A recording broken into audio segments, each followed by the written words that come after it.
Hello everyone, in this tutorial we will write our first API endpoint that will allow users to interact with our database.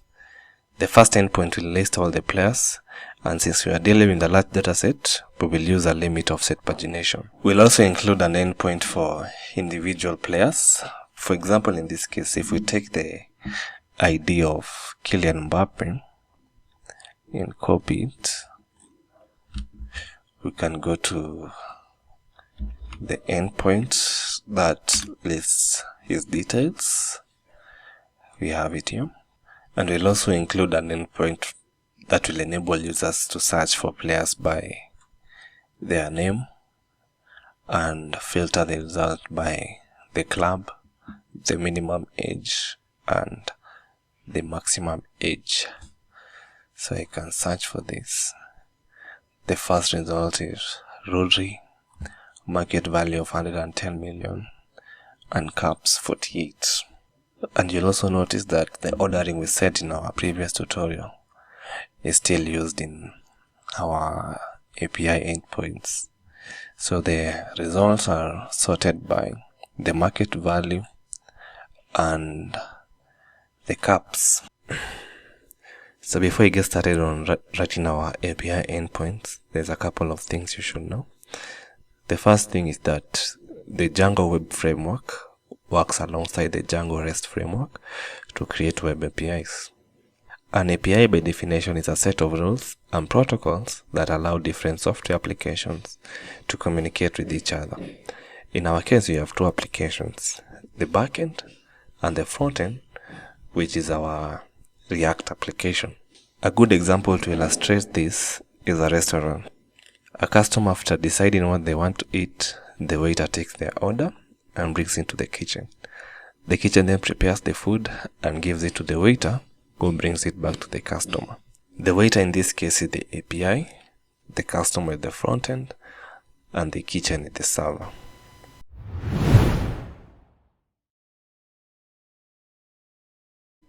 So with that information, we can proceed to create our API endpoints. Our API endpoints are going to live in a unique application. We are going to create this application using the manage.py file.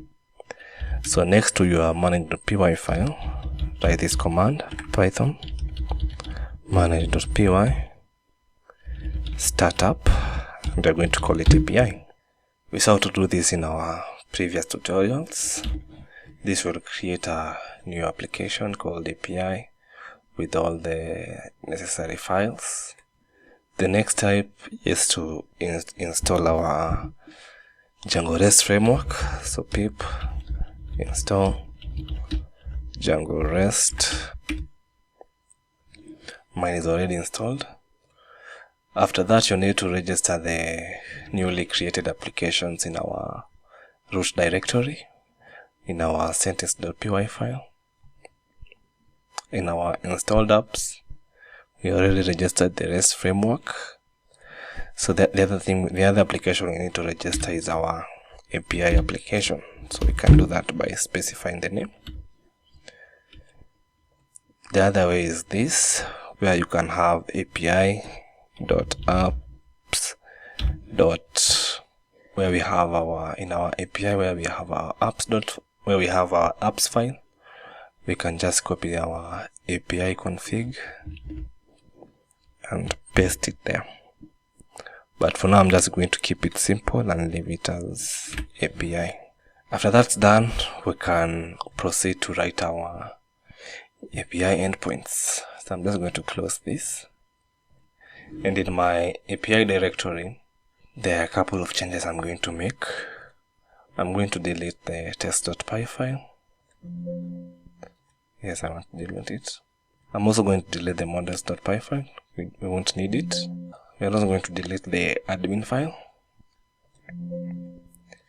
Again, this application is simply for writing our API endpoints, so you won't be needing all that. Our views.py file, I'm going to rename it to roots.py file. Then we're also going to create a new folder called Serializers. if you're wondering, serializers are used to convert our Django models to JSON. So we are also going to create a new folder called Viewsets. This will handle our views. So like I said, serializers are used to convert our Django models to JSON, because at the end of the day, we want our users to consume JSON data and not Django models. So in our serializers, I'm going to create a new file. Let's call it players. This will be responsible for serializing our players model, so players.py. So the first thing we are going to import is serializers from the REST framework. So from REST framework, import serializers. We are also going to import our players model. So from players dot models import player. That's it. Then we're going to proceed by creating our serializer. So class player serializer. This is going to inherit from serializers dot model serializer. The next step is to create a class meta. Here we are going to define the model the serializer is responsible for serializing. So model is equals to player. Then we need to define the database fields which our serializer is going to handle. So for that we use the attribute fields. For now I'm just going to set it to all. This will simply list all the players attributes field. And with that our serializer is ready. So the next step is to create a viewset that will be responsible for displaying our players data. So in our viewsets directory, create a new file called players viewset or viewsets.py. The first thing you're going to import is viewsets from the REST framework. So from REST framework, import viewsets. We are also going to import our serializers that we just created. So from API.serializers.players import player serializer. We are also going to need our models. So from players.models import player. We can then proceed to create our first viewset. So class player list viewset. This will be responsible for listing our players. This will inherit from viewsets dot model viewset. In a model viewset, there is a couple of things you need to define. The first basic thing we can define is the HTTP method names. For now, we are just going to have it as get. This simply means that users can only send GET requests to this endpoint. We don't want them making any put or update requests. The next thing we are going to define is the serializer class. So serializer class is equals to player serializer. The next thing we are going to define is the query set, and this simply sets the data which you are going to interact with. So query set is equals to player dot objects dot all. And with that our view set is ready. The next step is to create the routes. So in our routes.py file, this is where we will create our routes. in Django we call them views, but when we are working with the REST framework, we should refer to them as routes. So I'm going to import the routers from the REST framework. So from REST framework, import routers. I'm also going to import my viewsets. So from API.viewsets.player viewsets import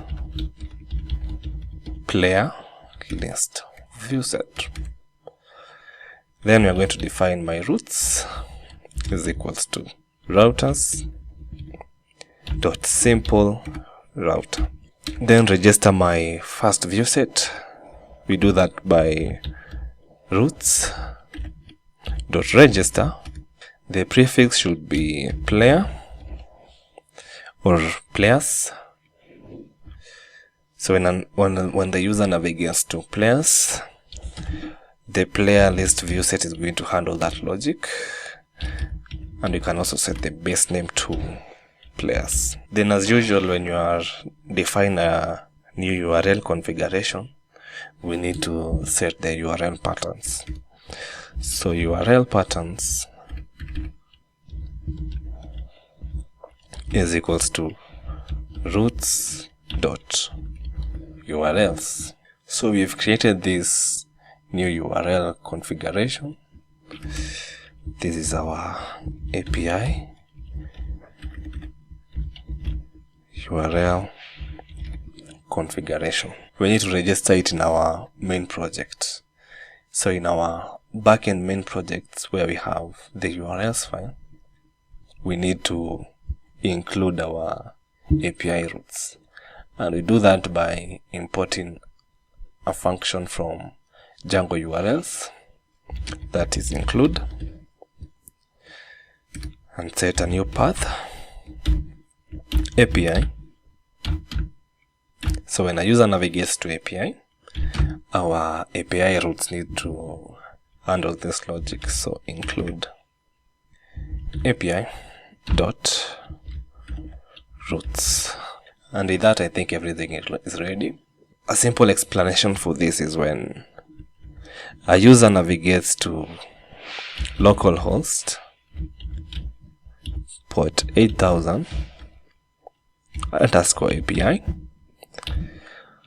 they will be redirected to our routes.py file. Once they are inside our routes.py file, Django is going to take this URL and append our players endpoint players, and they should be able to list all our players objects as we defined in our viewset. So at the moment it just gets all the player objects, which is around 160k plus players. So because of this huge number of objects, we need some form of pagination, because we can't have our API fetching all 160k players at once. And according to the REST framework documentation, there is a couple of ways you can do that. We can use the page number pagination, limit offset pagination, or cursor pagination. Personally, I prefer the limit offset pagination, which is this. So we can do that by, let's first of all copy this template. So we are going to copy this, and in our sentence.py file, we can create a new object of the REST framework, and where we have the default pagination class, I want it to be offset pagination. So I'm just going to copy this, limit offset pagination, and I'm going to see how that works in a while. The page size, I want it to be 10. So let's see how this works. So Python manage.py run server.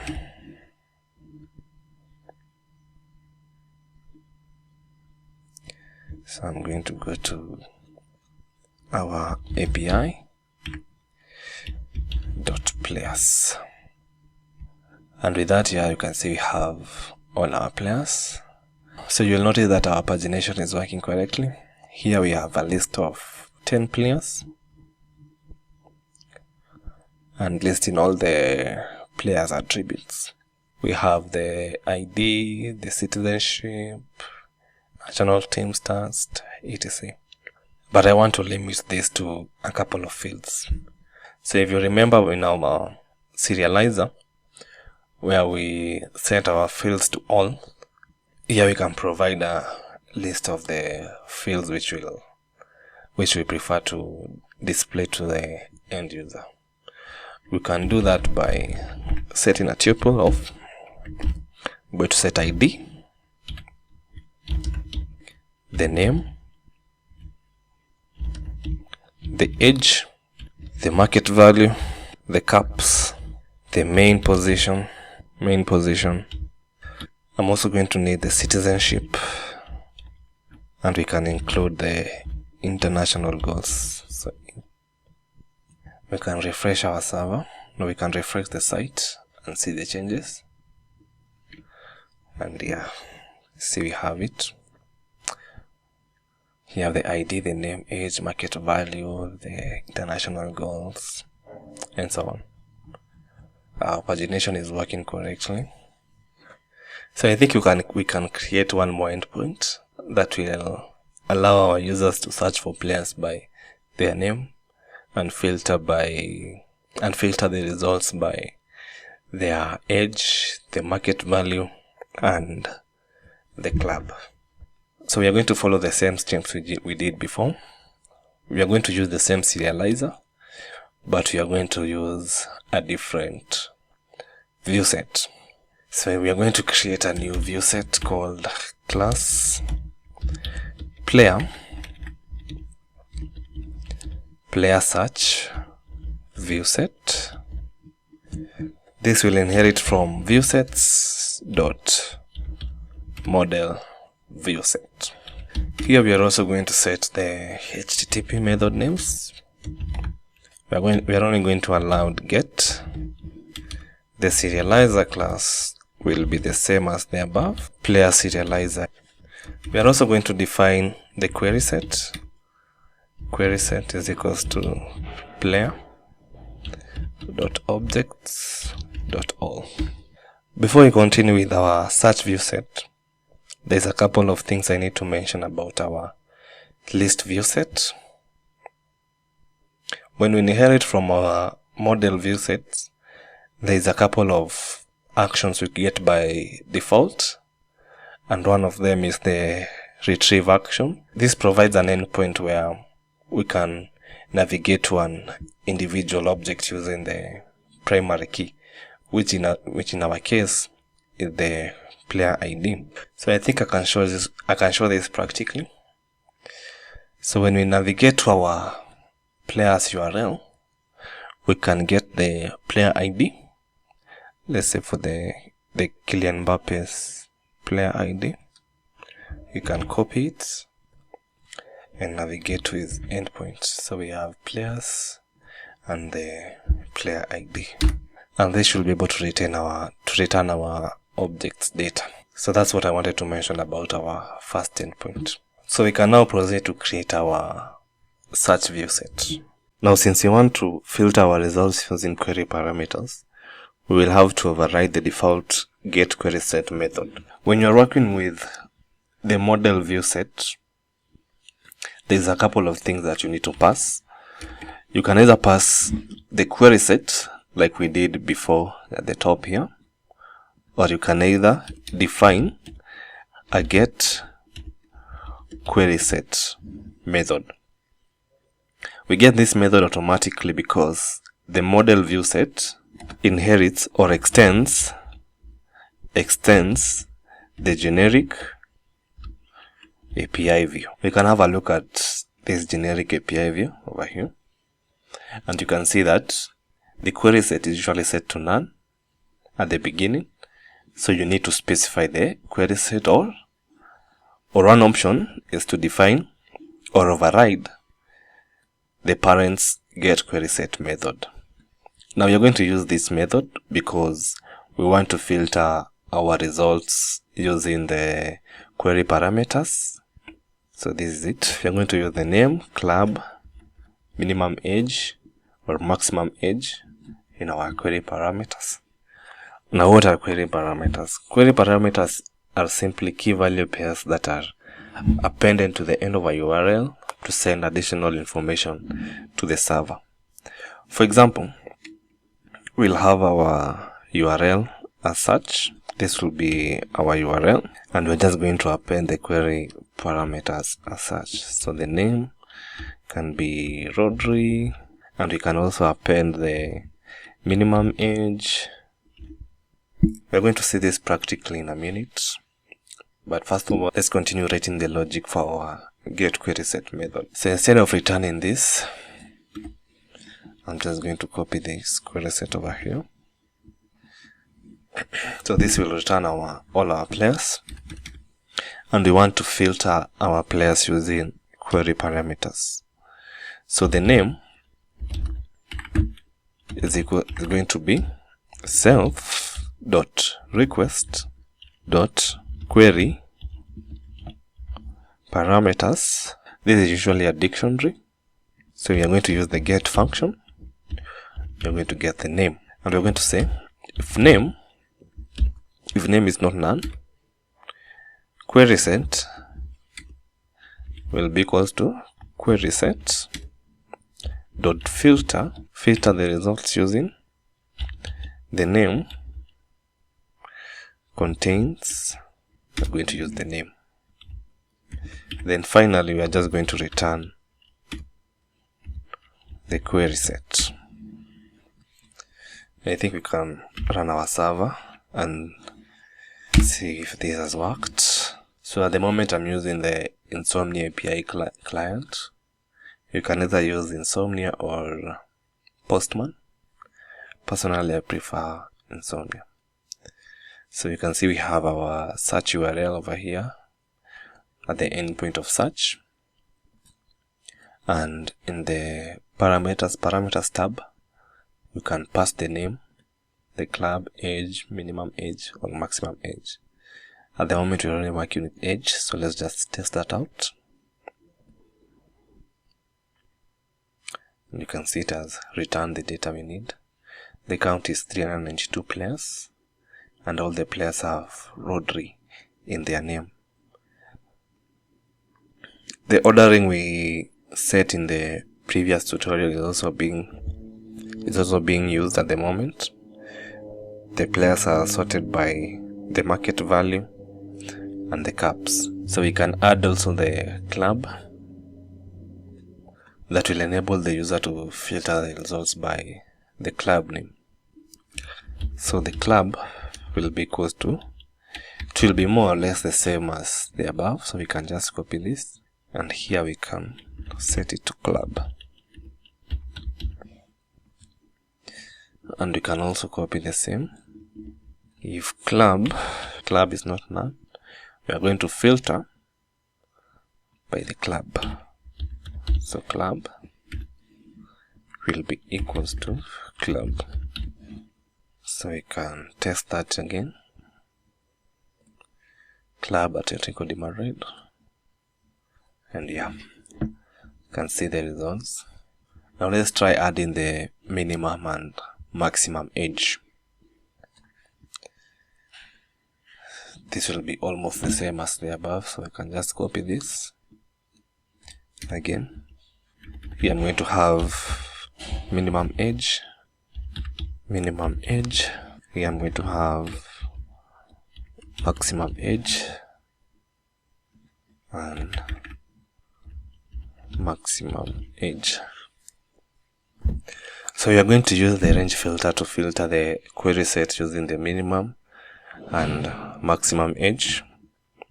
So if minimum age and maximum age, we are going to set the query set to query set dot filter using the age range, which will be equals to minimum age and maximum age. So we can try that. Let me run my server. Let's try this. Let me set the age to 25. We only get one player. Let me remove the club name. We have this.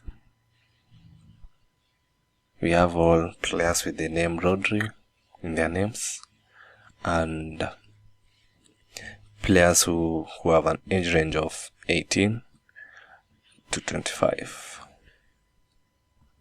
We can see this from our browsable API in the browser. Let me copy the URL and open my browser. We get the same. Now with the browsable API, we can go to the next page and so on. So the filters are working correctly.